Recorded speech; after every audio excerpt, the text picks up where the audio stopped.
And welcome on in, everybody. Another edition here of Fridays with Phillip on the Auburn Undercover podcast. My name is Nathan King, as always, joined here by Phillip Marshall. And Phillip, is about time for kickoff. Finally, because as you and I were talking about before we got rolling, I think you and I and our entire site and doing podcasts and writing, it's about that time of year where we have exhausted basically every storyline, and that's a good thing. That's a good thing that point comes on the Friday before the first game. But I know us and everyone else, and not only Auburn but college football, are ready for this thing to kick off. Oh, there's no doubt, and I'm sure players and coaches and everybody else are the same way. They've been beating on each other for a month now, and now it's almost time to play. And regardless of who you're playing, that's always an exciting time if you're a player because and it's exciting to me too. I've been through a lot of football seasons, and there's just always an excitement that no other sport really equals, at least for me. And so I'm looking forward to it. This is a team, Phillip, that I think any team in college football, Auburn has a history of jumping up when maybe people don't expect them to. But I think this is a team that we all think has that kind of capability. Now, are they going to do it? I don't know. But the improved talent on this team, I think, as you get deeper into a coach's tenure, I think everyone thinks this team is going to be good. This will be a good Auburn team. At least all signs are sort of pointing that way. In your time covering this team and covering the sport in general, what are the facets that you think could set this team apart that they need to accomplish to then become a great team and maybe outlast those expectations? That's interesting, and I have been around a long time, and I've seen teams that were supposed to be great that had great players that weren't great, and sometimes not even good, and I've seen a lot of teams that weren't supposed to be all that turn out to be good. And there are a few things I think that, and one that's not discussed often enough is injury luck. I mean, if you look at Auburn's best teams in this century, most of them got through the season with pretty much the same, with some exceptions, the same players they started the season with. And I think that's big. I think, and I I say this a lot: injury luck and pure luck. So most great seasons, somewhere along the way, the ball just bounces your way, not because of anything you did or didn't do, but it just bounces your way. And but beyond those things, I think, and when you talk about chemistry and culture and those things, it can get kind of tried at times, but I think it is a huge part of it. And this team seems to have that. The players certainly seem to believe they have that. And of course, chemistry and culture is tested most at the times of adversity, or when you get beat, when the ball doesn't bounce your way and you get beat, and how do you come back from it? And of course, you can't leave out talent. You got to have enough talent. You don't have to have the best talent. You don't have to have as much talent as Georgia has to have a chance to beat Georgia. You got to be able to have enough impact players and enough to look their impact players in the eye and play them. It's not a matter of needing 1 through 85 having to be able to equal. And if you do that, and you're ready, you play hard, and you don't take anybody for granted, then you have a chance. Well, and you asked Peyton Thorne about it, I guess, this week, talking about that culture and feeling like things are a bit more familiar and cohesive in that building. And you asked him how much of a difference can that make on the field, and he said a lot. He said, I've been around. He's a sixth-year senior now. He said, he's seen some teams that have had it and seen some teams that haven't had it. And your quarterback is certainly somebody who when he's experienced at that point needs to know about that. Oh, there's no question about it. And there's a well-known video of Pat Dye talking to his team after they beat Alabama in the first Iron Bowl at Jordan-Hare Stadium, talking about that his team, in his words, wrestled with them angels, as he said, and he said to get to the point where it didn't matter who carried the ball, who threw the ball, who scored touchdowns, as long as they had a blue jersey on. And that's where you have to get to, I think, to have a great team. Even if you got great talent, I think you have to get to that point to have a great team. Now, this is, Phillip, something that we've talked about a little bit, but, when you look, I think, across the sport, if I were to just look at a team and you tell me they're replacing both coordinators, it's never easy. And Auburn is in a position now where I think the offensive side of the ball, it feels more familiar for them, even though there is a change technically. Freeze maybe take a little bit more control of that. Derek Nix has been with him previously. But on defense, Phillip, I mean, by all accounts, they were pretty good last year in a lot of areas. I mean, they weren't gamed very often. LSU was really the only game I can remember where they couldn't really stop somebody. And then Maryland, they were super shorthanded. I think DJ Durkin I think he's going to do a good job, and I think he's a really good fit. I think he's got a big task on his hands this season, but just kind of talk about the importance of getting that group rolling, getting both groups rolling early in the season, because it is difficult. Doesn't matter who you are. Doesn't matter if you're Alabama, Georgia, Oregon, Ohio State, or Auburn. When you've got new coaches on both sides of the ball, that's going to make for a difficult transition. There's no question. I mean, there are a lot of moving parts on game day. And no matter how many mock games you play or how many times you practice it, coaches have to get comfortable with each other, and that's going to take some time. And maybe that's one reason why it's probably good that they're not jumping right into the deep water against a really threatening team, because they'll be able to get some of those kinks out. But obviously, Hugh Freeze feels better, more comfortable with the staff than he did last season, and why he didn't do this staff wise last season when he got here is another story for another day. But that's the thing, they've got to make sure that that's all working smoothly, and that, and particularly on defense, because there's a lot of the offensive coaches either. I think every one of them either worked for Hugh last season or previously. The defensive coaches, it's not like that. They are kind of coming together from different places. So it'll be interesting to watch. It seems like they have good chemistry and all that stuff, but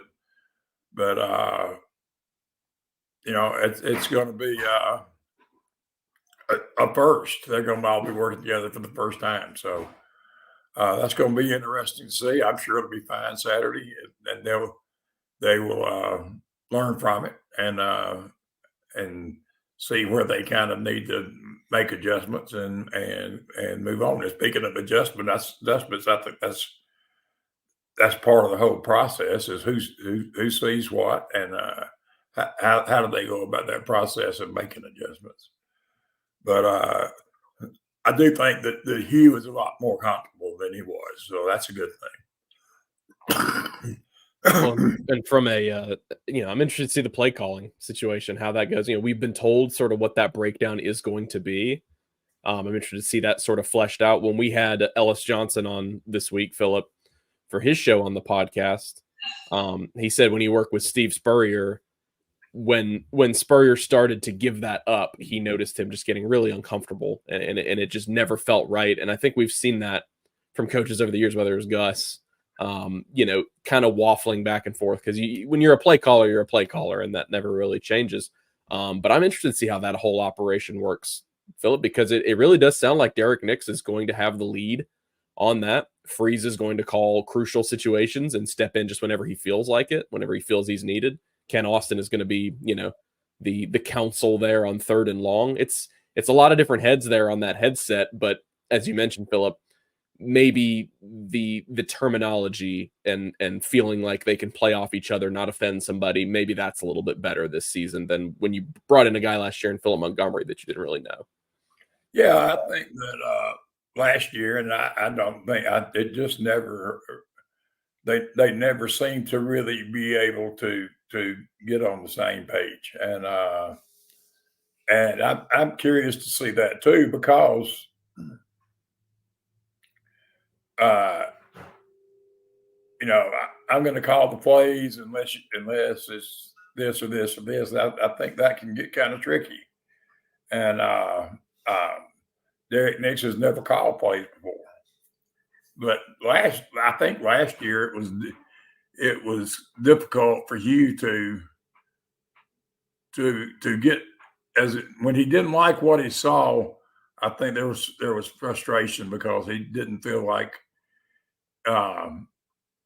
it wasn't a smooth process for him to say, "Hey, we need to do this or that instead." So, but the fact that Derek and Hugh worked together for several years at Ole Miss, I think will make that a lot easier. And because Derek, to my knowledge, Derek's never called a play in a game before, and that's a learning process too. Yeah, I don't think he has. And he was talking about it this preseason. I asked him about the offensive line and all those changes they had to make, and he was like, "Yeah, I mean, it's more than just that. I got to put him in a good position as a play caller." And so that's a lot of things you don't necessarily learn until the first game, until you actually get on the field. Is your personnel is one thing, but you're in a game setting, your coaches have to be able to put you in position to succeed, as well. Phillip, I mean, we talked about it a little bit on the Roundtable podcast with Jason yesterday, but I mean, what are some other freshmen that you can remember in your time that were this anticipated? Cadillac Williams, I think, is one you've mentioned over and over again. That was a guy that people were really excited to get here. But just the level of excitement that people have for Cam Coleman is certainly not something I've been around. Maybe Bo Nix gets there as well. I guess, how excited are you to see what these 18-year-olds can do on the field on Saturday? Yeah. Well, it's freshmen have been eligible for, I guess, 52 years. 1972 was the first time they were eligible, and but even then, at that time, it was rare for one to be able to step in and play. It's Pat Dye had some really highly anticipated recruiting classes early in his time at Auburn, and obviously Cadillac. I mean, that's one that was really highly anticipated. Bo, I'm not really sure as much, to be honest with you, as Cadillac was, even though he should have been, obviously. But he was highly anticipated too, and certainly made an immediate impact. But as a group, this one may be more anticipation for this signing class than just about any I can remember. Yeah, I mean, it's just deep, and there's just a lot of different guys on both sides of the ball. I think we've talked about it this week, but someone like Amaris Williams and DeMarcus Riddick in the second half of this game have a talent level that Alabama A&M is really not going to be used to, and they're going to be excited to be out there. So I think that could maybe yield some. That can maybe yield some turnovers and some big plays in the second half. But you also have to remember they're freshmen, so it could yield some turnovers and big plays the other way around too. Exactly. So, because it's a different deal than anything they've experienced before. And you can try as hard as you can to simulate it in practice, but it's a different speed. Game speed is different, and then game speed will be even more different next week compared to this week. So it's an exciting time for a young guy who's has dreamed of this his whole life, basically, of playing at this level. So they'll be excited to play. The fans will be excited to see him play, and they'll probably overreact whatever happens. Yes. I remember a couple years ago, Robbie Ashford against Mercer.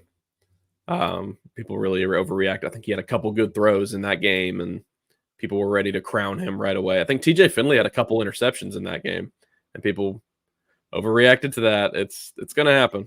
Yeah, always. We ran through a lot of predictions for the game and just kind of our thoughts. If you guys want to go back to the Thursday show, I want to touch a little bit, Phillip, as we record this here on a Friday morning, on what happened Thursday in college football. Sort of a kickoff day for the week. There were, I think, 21 games. Some interesting ones. I mean, Colorado, North Dakota State ended up being, I think, the highlight, the one that people were really looking at. And they almost blew it because Deion Sanders just decided to throw the ball. That was completely mystifying. I have no idea why. I mean,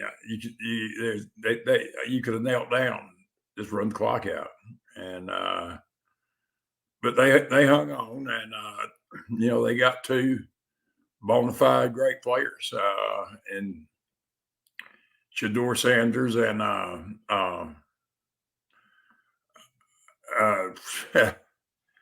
but it's I still saw some of the same things you saw last year, though.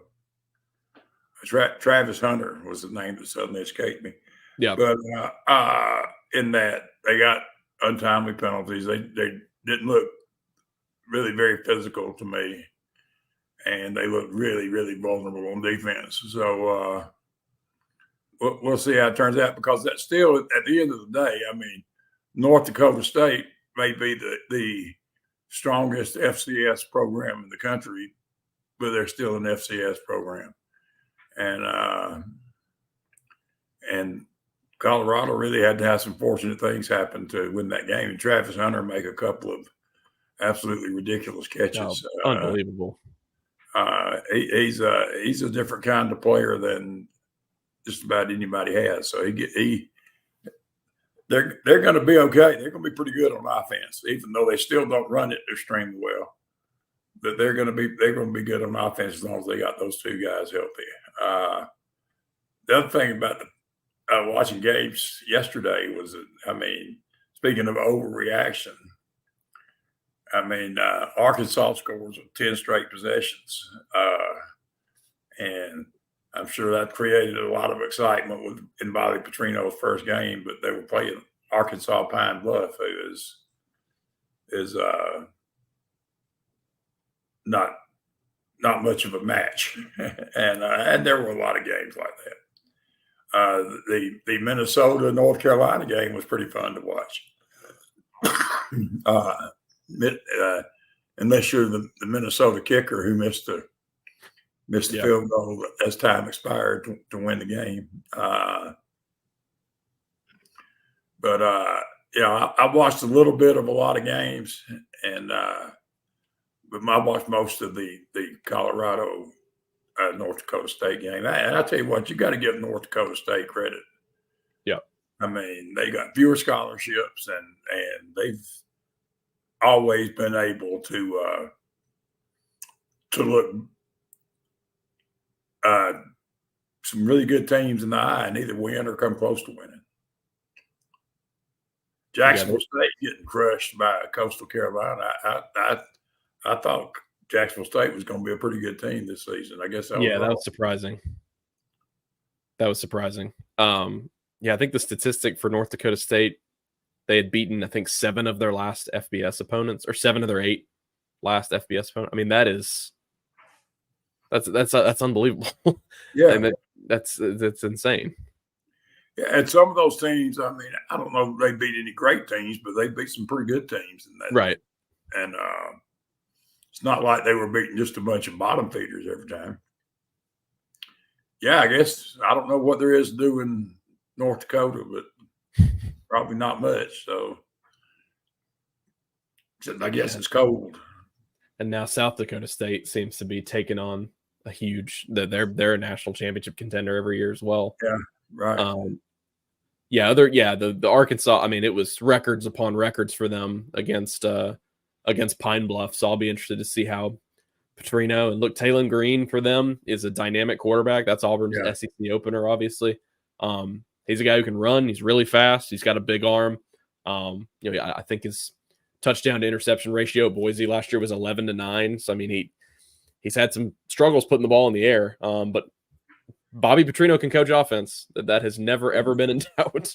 There's no doubt about that. He is a kind of a, according to what defensive coaches tell me, that he